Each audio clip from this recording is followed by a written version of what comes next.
so much for that intro. I'm going to turn it over to Mary Serby. She's able to join us this morning. I know she wanted to give a brief introduction as well. Thanks, Patrick. Thanks, Jennifer. Just want to say good morning to everybody. It's so nice to see so many familiar faces. Many of you I have met already. For those of you that I have not, I'm the director of the Cuyahoga County Planning Commission, and I started in January of this year, and time is flying by for sure.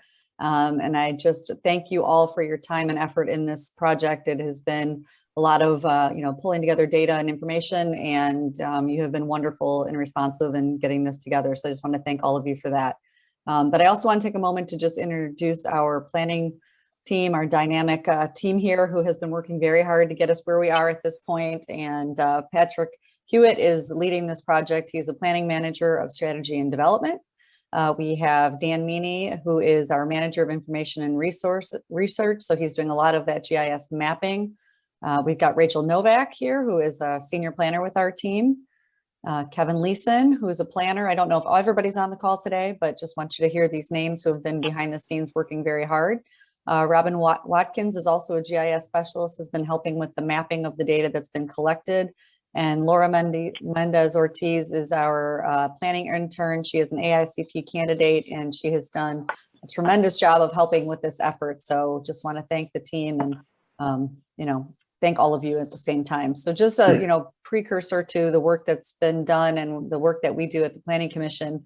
Our mission is to inform and provide services in support of the short and long-term comprehensive planning, quality of life, environment, and economic development of Cuyahoga County and its cities, villages, and townships. So we are really here for you. We are here to serve the communities of Cuyahoga County. And this is a great opportunity that we're not just doing a project for one community, but it really has long-lasting benefits for all of you. So thank you again, and I will turn it over to Patrick. Thank you, Mary. I was trying to get that screen shared a little faster. I hope everybody can see the presentation. Okay, perfect. I see some head nods. Well, wonderful. Thank you, Mary, for that introduction. Thank you, Jennifer. Thank you to everyone, both for meeting today, as well as for participating in this process. We have really appreciated the opportunity to speak with all of you, to read through survey answers. Our community conversations have been going incredibly well. So thank you in advance of going through this presentation. What I'm going to talk about this morning is going to be the project goals and process, just a reminder of kind of what we're doing and the process that we're going through. Going to go through a little bit more of the survey of communities results. Some of the communities that we've gotten the opportunity to speak to already have seen some initial results. We're going to go through a couple more items and then discuss the district profiles. We've been going through a mapping and analysis process to build district profiles for individual communities. We'll talk about some of the overarching for suburbs wide results and findings that we found. And then we'll talk a little bit about infill housing locations and the work that we're starting to go through before we talk about next steps. So just as a reminder, the missing teeth in infill housing, we showed this at our last consortium meeting. We know that there's been quite a bit of demolition that has taken place, especially as a result of the Great Recession in the 2008, 9, and 10 era. So it leaves some of those missing teeth, right? Those parcels where homes used to exist and maybe do not exist anymore. And thinking about infill housing as a goal to bring more people, more investment, housing, more neighbors to communities, we're really looking at how we can facilitate that through zoning. This particular project has 4 phases. We are in phase 1. The phases 2, 3, and 4 are hopefully next steps in this project going forward. But phase 1 is that first bullet, to identify issues within zoning regulations that can make constructing desired infill housing difficult or cost ineffective. Future phases would be then to outline best practices for improving that zoning, to write codified ordinances to address issues, and then to track infill housing construction over time to see how successful we've been at continuing to attract infill housing. For phase 1, there were 5 tasks, which are shown here. The first was project initiation and infill housing overview, so providing an understanding of trends in terms of infill housing. Tasks 2 and 3 were the zoning district identification and review, where we were gathering all of the information about lot and structure regulations into comparable charts, and then comparing those lot and structure regulations to existing lot and structures to understand where there are nonconformities, where zoning might not be directly aligned with existing housing. Task 4, where we're heading, is identifying infill lots for potential new construction, and we'll wrap that all together, hopefully in the next couple months, with a full document and closing out the project. So the survey of communities and the results. First of all, thank you, 100% participation. Every first suburb community did participate in this survey. We're really appreciative of that. It gives us a fuller understanding.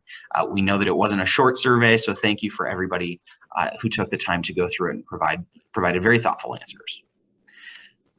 Some of the results that we saw, I'm going to run through. You should have the full document that was sent as part of the packet. The first was the effectiveness of zoning regulations. We asked communities how effective zoning regulations were, 1 being most effective, 5 being least effective. Most communities hovered in around 2 or 3, so average effectiveness, maybe above average effectiveness in terms of single family zoning. We also asked communities over the past 5 years, have you seen an increase or a change in variance requests? Most communities said they have seen an increase in variances for renovations. Some communities an increase in variances for new homes.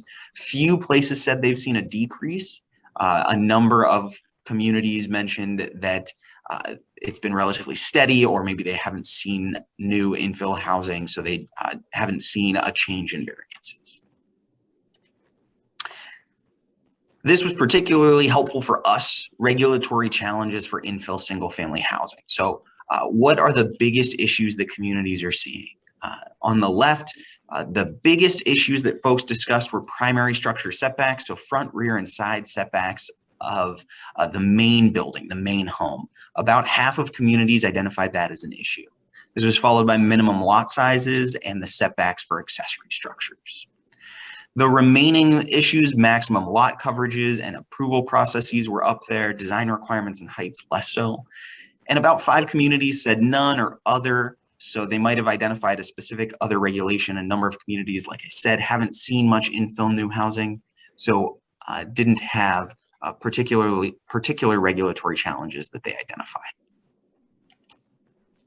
We also looked at time for project approval. So if your community's dealt with infill housing, how long has it taken from plan submittal to that project being approved? The majority of First Suburbs communities said greater than 4 weeks, about half said greater than a month. So a good amount of time that it takes to get through the approval process. And is infill housing a priority for your community? The results here, 1 being the highest priority and 5 being the lowest priority. Most communities hovered in that average, above average, or high priority, definitely with communities that are made up a majority of housing. Infill housing seems to be a priority for most folks. But we also asked whether or not communities had target areas for that infill housing. More than half of communities said they do not have target areas. Maybe it's the entire community, maybe they haven't quite thought about target areas, or maybe there aren't many opportunities for infill housing. But 7 communities said they do have areas of the city that are target areas. And finally, the presence of incentives. We asked communities whether or not they have incentives such as abatements or other programs that can assist financially or with time in attracting new single-family infill housing. 15 out of 19 communities said yes. About 80% of communities said that they do have some form of incentive. They also, everybody provided some information on what those incentives are. We're collecting and analyzing those so that we can share the types of incentives that are being used and what the terms and abatements are for CRA incentives. So to kind of wrap up the survey of communities and the major findings, we identified 8 pieces. First, only 10.5% of respondents rated their single family zoning as being very effective. Most communities said it was average, maybe above average. 2, some respondents are seeing an increase in variance requests as we're seeing the housing market pick up. We're seeing new housing being built. So that is also corresponding with an increase in variance requests. Front side and rear yard setbacks are the most common regulatory challenge facing infill housing. And most communities take more than 4 weeks to approve an infill home project. Most communities have the ability to update their community's official zoning map. That was good. We're seeing that communities have that ability so that they can provide the most up-to-date information to developers or residents seeking to make changes. And almost all communities have participated in the land bank's demolition program. Many communities prioritize infill development, but not all have target areas for new construction. And almost every community offers some incentives for infill single family housing. Most of those are abatements through the Community Reinvestment Area program. So that was the survey results. Again, that PDF has been provided. So if you have any questions or additional feedback that you'd like to provide, you do have that PDF and we can make changes as necessary. So jumping into the district profile results, and kind of the initial findings that we have gathered. So first of all, the purpose behind this was to answer the question, can you build current or desired housing easily using current zoning regulations? For an example, if a home is demolished, could you build a similar home on the same lot under current regulations? And we wanted to describe what this helps us understand. First is that non-conforming lots and structures mean building similar infill housing may require variances, lot consolidations, or other measures to meet code requirements. We heard a little bit about this from Maple Heights last time as they described the process for getting new infill housing. Sometimes that means developers may not seek to build housing if the process is time-consuming, difficult, or expensive, or if your regulations aren't set up for what you would like to see, you may not attract the type of housing development desired for your community. Importantly, as we go through this, our goal is to provide a comparative understanding of how communities are approaching single-family zoning, and this will help us identify best practices as we talk about code updates. The comparison is not a value judgment, and we wanted to make sure that that was clear. Some communities are better served by different regulations. If your community is historically built differently than another community, maybe a deeper or a shallower setback is going to better serve your community. And some communities don't choose to regulate everything. That is also fine. The analysis is a tool so that you can understand what other communities are doing. So the process that we went through, first, we determined single-family districts and identified the relevant topics. We directly compared zoning regulations across the 19 communities and mapped nonconformities where possible. And we're using that analysis to determine best practices in future phases. That first step on the right, we mapped out all of the single-family districts in the first suburbs in gray, and in left are the topics that we categorized. The ones on the left, 1 through 6, are the ones that we'll go through today at kind of the whole first suburbs lens. We've gone through these with individual communities to showcase your individual pieces, but we want to talk a little bit about what's happening across the first suburb. So the 13 categories were minimum lot size, lot width, and lot coverage, what percentage of the lot can be covered by buildings, minimum livable area, how big a home has to be, front setbacks, rear setbacks, and side setbacks, heights, accessory uses like garages and sheds, their setbacks, garage requirements, how big or small they can be, parking requirements, how many spaces are required, design guidelines, and allowable uses, whether or not other residential uses beyond single family housing can be built in a district. Just quickly as an example, this is kind of the charts that we've been building. On the right is a chart that showcases all of the communities and their regulations. For each one of these regulations, we've also created a diagram to showcase what we mean. That's what's shown on the left. As we go through these charts under column A, those are the communities and the districts. Interestingly, communities range. Some communities just have one single family district up to 5 different single family districts. Column B, for each of those different categories, we have outlined the base regulations. So for instance, in minimum lot size, how many square feet a minimum lot size is required to construct a new home. Column C is common adjustments. We found that there are a lot of places that have little asterisks throughout their code, where in addition to the base district, there might be another type of regulation that adjusts the for instance, minimum lot size requirements. So that's included in this column. It corresponds to the chart on the left. Bedford Heights is a good example. It has an A in that column, which corresponds to that chart that says lots in existence prior to the adoption of the zoning code that don't meet minimum lot size requirements may be buildable if they meet setbacks. So that means if a lot is smaller than what's required, you can still build on it with certain conditions. So there's common adjustments that we found that are fairly interesting. We do have the percent non-conforming by district and community, which we're filling in as we are moving through the community conversations that we've been having. We're going about mapping 5 of these. We have instituted this 5% or 5 feet rule, which gives us a little bit of leeway as we're looking at kind of the view all the way up at the top of the county. We wanted to provide a little bit of leeway in mapping out these regulations and these nonconformities. So for instance, in an example community that has a required minimum lot size of 7,000 square feet, theoretically, if you had a lot of 6,999 square feet, it would be non-conforming. We wanted to give a little bit of leeway again. So we said at 95% of the required minimum, or 6,650 square feet, something is non-conforming. It's meant to display generalities across the county of where we're seeing, across the 4 suburbs, of where we're seeing non-conforming lots or structures to give you an insight into your individual community.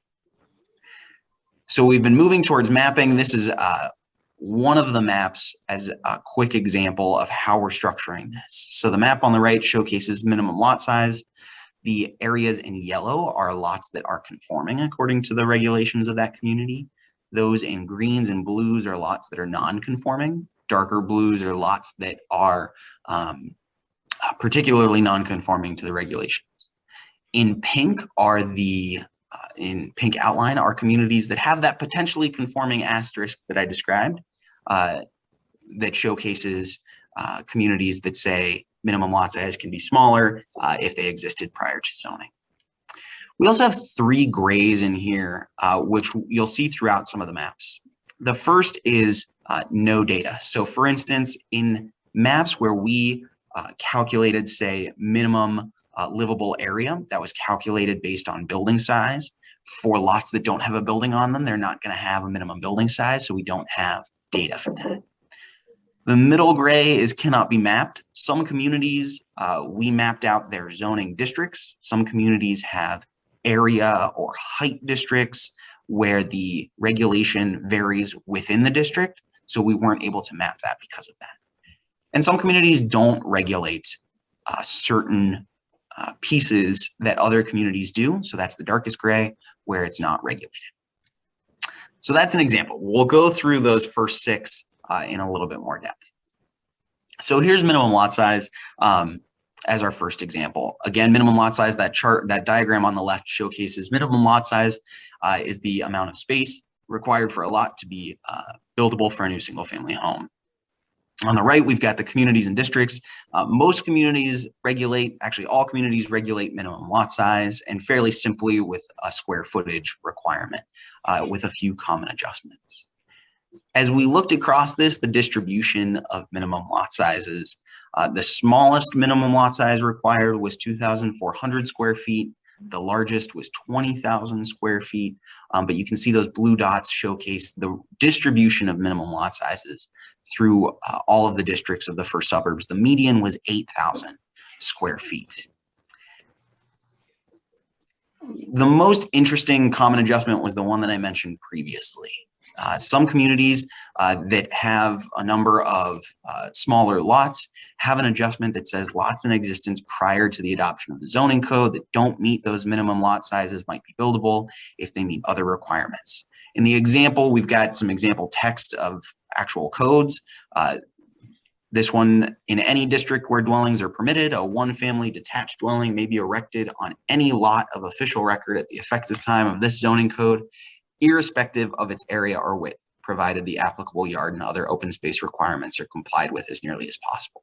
These types of common adjustments we're going to show throughout because they're the types of easy text edits that might help communities that have a large number of non-conforming lots or structures make those lots buildable even without major overhauls to the zoning code. And I showcased this map previously. This is minimum lot sizes. You can see a good number of conforming lots, some areas where there are minimum lot sizes that are larger than the lots in existence currently.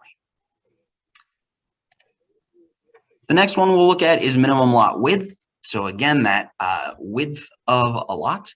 Most communities do regulate this as well. Most communities regulate this with straight footage, 20, 75, 100 feet lot width. But I've outlined in red that communities tend to measure this in different places along the depth of the lot. So some communities measure this directly at the building line. Some communities measure this at the front setback. Some communities measure this as the average width of the entire lot. Some communities say the entire lot has to be at least that width. And some communities measure at the front of the lot. That one is particularly interesting because they're in those communities, if you think about a curved street, that means the front of a pie-shaped lot is going to be a little bit smaller than the back of a pie-shaped lot. So a number of communities have a common adjustment associated with that. We compare this to effective or legal lot frontage from the county's county fiscal office. The distribution of minimum lot widths, the smallest is 40 feet, the largest is 100, the median there is 60. This showcases the different measurements along that scale. The most common relevant adjustment, we talked about that existing lots being exempt even if they're too narrow. But the other one, this curved streets, some communities say that required lots may be reduced in the case of curved streets so that that pie-shaped lot is still meeting requirements. And the map showcases then the minimum lot width non-conformity throughout the county. So again, greens and blues are showcasing areas where lots are not as wide as what is required, but that we still have that potentially conforming existing lots may be exempt, outlined in pink. So there are a number of communities that do have that exception. That means some of the blue may still be buildable or conforming, despite not meeting the base standard. The third one is maximum lot coverage. So this is what percentage of a lot can be covered by buildings. This one has the districts in the chart. We've got a percentage of maximum lot coverage and a measurement detail here that showcases some communities measure the principal building, so just the house. Some communities measure all buildings, and some communities measure a whole host of other things like decks. They might measure just lot coverage in certain parts of the yard, so just rear yard lot coverage. We specifically were looking at principal buildings or all buildings and the percentages associated with that. You can see that about half of communities don't regulate maximum lot coverage for principal or all buildings. The distribution here, the strictest is a 15% maximum lot coverage, the least strict a 50% maximum lot coverage. We show in blue circles those communities that are regulating the maximum lot coverage of all buildings, and green those communities that are measuring just the principal building. The median for communities measuring lot coverage of the principal building is 25%, for all buildings is 35%, so you can see there's some variance across here. And as we mapped that out, you can see in gray a number of communities that don't measure this. And then in yellows, the conforming lots, and in the greens and blues, some non-conformities. Some communities have very little non-conforming, some communities do have more. This one is another one where you'll see some lighter gray on here for no data. Those are parcels that might not have any building located on that parcel, so therefore we can't measure maximum lot coverage.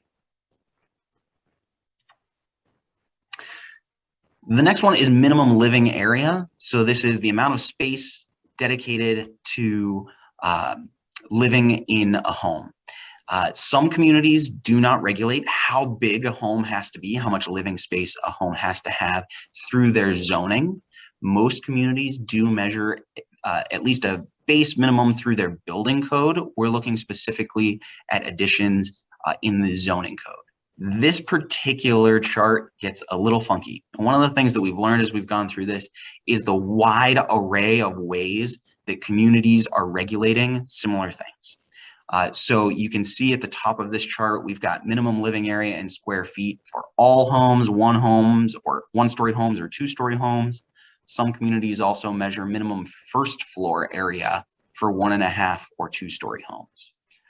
To be able to actually map this, we had to categorize these into 6 different methods. The first was communities that don't regulate this by zoning.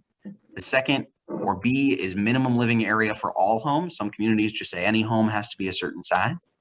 C was some communities say minimum livable areas are required for 1-story homes and have a different requirement for 2-story homes. D was some communities have a minimum living area for all homes, but for 1.5 or 2-story homes, there's a minimum first floor living area. In E, some communities have a minimum living area for 1-story homes, a minimum first floor living area for 1.5 or 2-story homes, and F, a minimum living area for 1-story home, a minimum living area for 2-story homes, and a minimum first floor living area for 1.5-story homes. I say all that not so that you have to actually think through all of that as we did, but rather to showcase the many different ways that communities are regulating this and potentially the difficulties that a developer might have if they're looking at 3 or 4 different communities for the same house, trying to understand whether or not they're meeting regulations. We were able to use these calculations to figure out nonconformities. Again, you see in dark gray communities that aren't regulating minimum living area based again on our reading of the zoning code so far. We are updating these as we're having these community conversations. And then you can see in yellows, the conforming structures, and in those greens and blues areas where existing homes don't meet the minimum living area of the code. That isn't necessarily a problem, but when you're thinking about trying to build new homes, if you're trying to keep them in scale with existing homes, if your regulations are very out of whack, you might not be able to build a similarly sized home. The 5th one that we were able to map out was minimum front setbacks. Again, the distance from the right-of-way to the house.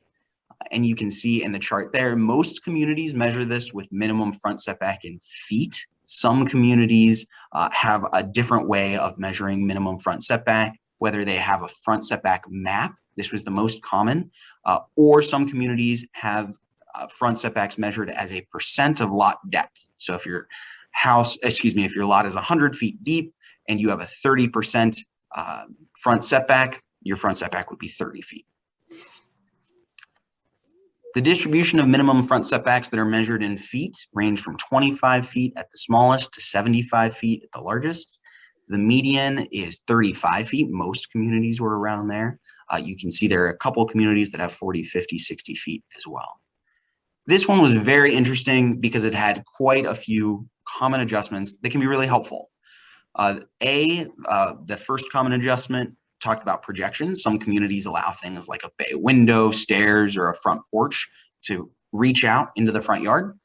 B and C talked about average setbacks. So communities say if homes on a street have a setback that is closer than the setback that is required, the new home can reduce that setback to match kind of what's already there, what's already existing.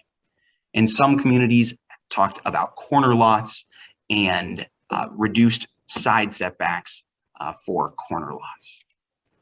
We were able to map this. In this case, it's just blue lots are the ones that are non-conforming structures, so their setbacks are closer than what is required. Again, with all of those common adjustments, some of these might not be as much of an issue, but we've talked with a number of communities that said going through the process of having to think about and calculate average setbacks can be somewhat time consuming. And in lighter, that kind of medium gray are those communities typically that have a front setback map that is something that varies by street rather than by zoning district. The final one I'm going to go through, and I know this is a lot of information, is minimum rear setbacks. So this is the distance from the back of the lot to the back of the house.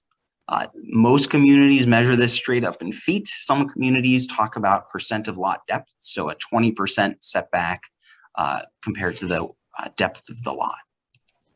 For those communities that measure this distribution in feet, they range from 10 to 50 feet, the median being 28 feet as a rear setback. And there's some interesting common adjustments for this one. Again, projections, things like bay windows or porches can go into that setback. The limited depth reduction was B. So some communities said rear yards may be reduced for lots that aren't as deep as required. So we've got some example language in here for that. And the final common adjustments were height increases. Some communities said for homes of a certain height, the rear yard must at least be as tall as either half or the full height of that main building, which might actually increase the rear yard setback. So you see, as I've gone through this, we have tried to categorize vastly different zoning codes into these comparable charts so that you have this information. We've gone through 6, there's 7 others that will be in the final report so that you can go through this and see and consider some of these common adjustments. I think one of the things that we found really interesting is that some communities had questions about certain items that other communities have already addressed with certain text changes. And I think we're excited about the potential to share some of those findings. Our initial reactions, which we've shared with some folks, many existing homes are non-conforming under current regulations. Community zoning codes have been updated at different times and are at different stages. Some are very recently updated, some are more historic. Community regulations vary greatly. As we've gone through and tried to categorize these, that has been certainly a difficult process, thinking about developers or homeowners who are trying to make changes. That can also be difficult. Not all communities regulate everything. As I mentioned, this isn't necessarily a bad thing, but it is interesting to see what communities are regulating or not. Some maps are out of date or not available.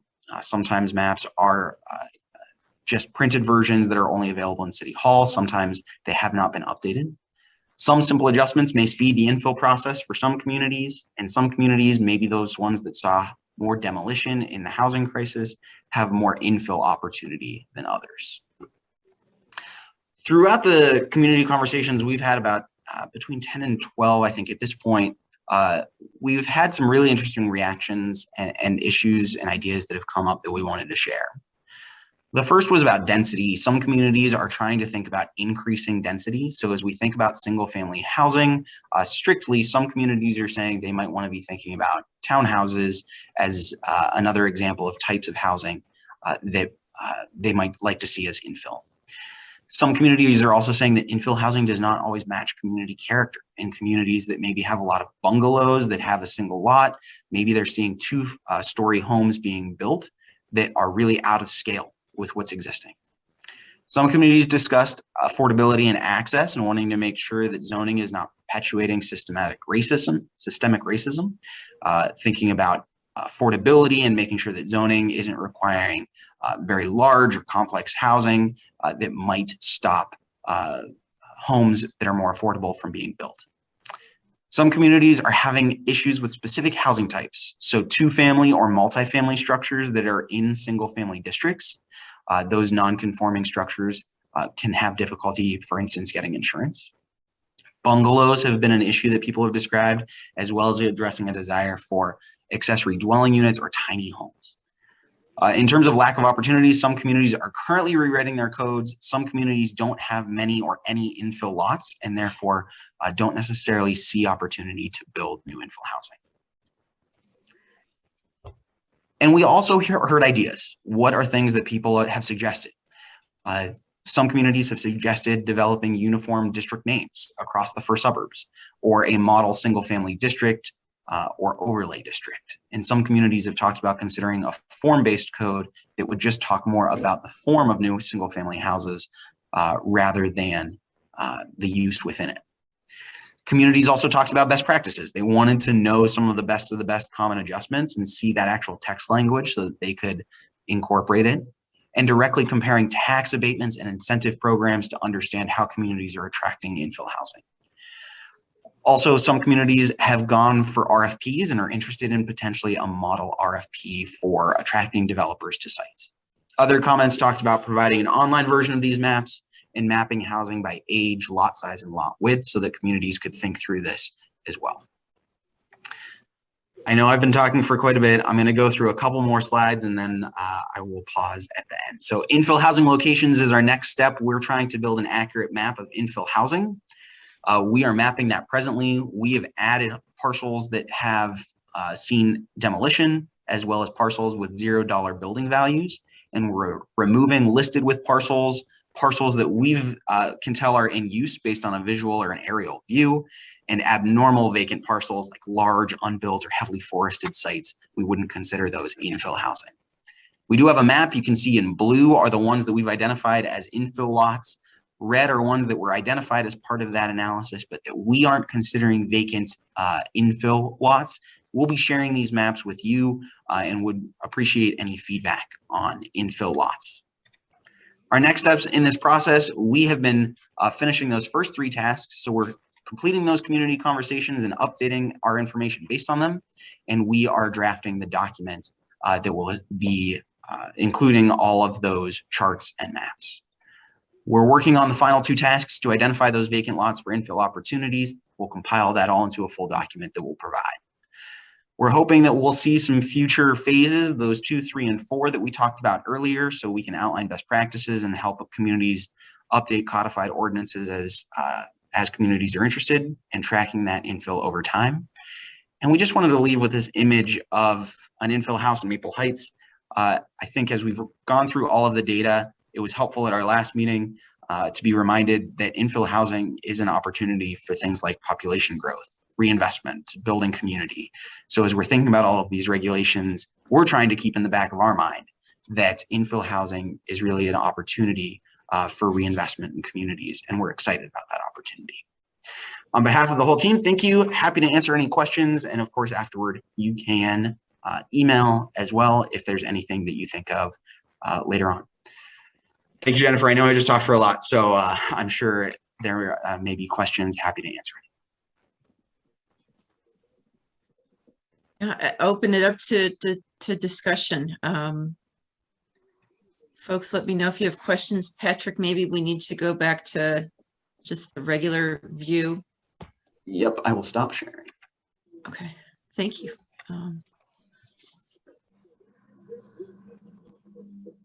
Anyone have anything initially that they're thinking? Hey, Marty, Patrick, Yep. I sent went through the chat. How can we get a copy of the infill lots in the map form in a list? We can provide that. We'll be sending out individual community maps. We can also include a parcel list. I'm signing Dan up to do a little bit of extra work, but I'm assuming that he will be able to pull that together, so we can send a list and a map. I see him clapping, so I'm sure he's okay with it.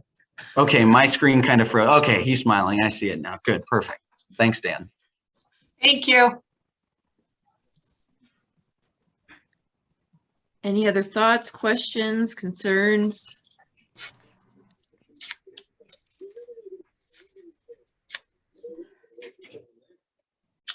All right, well, if anyone needs help in getting connected to Patrick, please let me know. Happy to do so, but I'm sure most of you have gotten at least a couple of emails from Patrick as we've gone through this process. Again, I can't say thank you enough to this team from County Planning Commission. I know that this stuff is a lot of work, and this is, you know, what we're viewing is, I have no doubt, countless hours sitting in front of a computer screen trying to, you know, make apples fit into orange holes. So thank you for that effort, and the ability to see this stuff in that way is really helping me to understand as well how we can best help the cities. You know, we initially looked at this as an opportunity to advance maybe just a few cities, but as we start to see more commonalities of need, you know, maybe there's a different way to look at some of this so that we're impacting more communities than just a few. So everyone just keep participating. We so appreciate the conversations that you're able to have with Patrick and his team. Again, I can't thank you all enough for giving up, a good 20 minutes or so to go through the survey. We can only give you a good result if we're getting good participation and information from you. So your time invested in this is really helpful to our effort. Before we move on to the first suburbs meetings, one last chance. Anything you'd like to ask Patrick about? I just want to say thanks again to the team, because I think this is a outstanding effort. It's amazing if you take the time to really look at all of the research they pulled together. It's wonderful, and I think it will allow us to transform our codes and align them to make development a little bit easier and drive the results that we want to see. So thank you to all of you. Thanks, Sally, and thanks, Jennifer. I know we, the whole team, I get to maybe talk a little bit more, but we've got a bunch of folks from county planning on the call who have been rock stars in pulling all of this together. So thanks to all of those. And thanks to the communities too. I think as we've been going through this, what's been really interesting is that some communities are answering questions that other communities had. And we're excited to share that, because I know that the first suburbs comes together all the time, but maybe we're not always talking in details about, section 1187 of your code. We've been able to maybe see some things that one community can learn from another, and we're really excited to share that. So those conversations have been really, really helpful.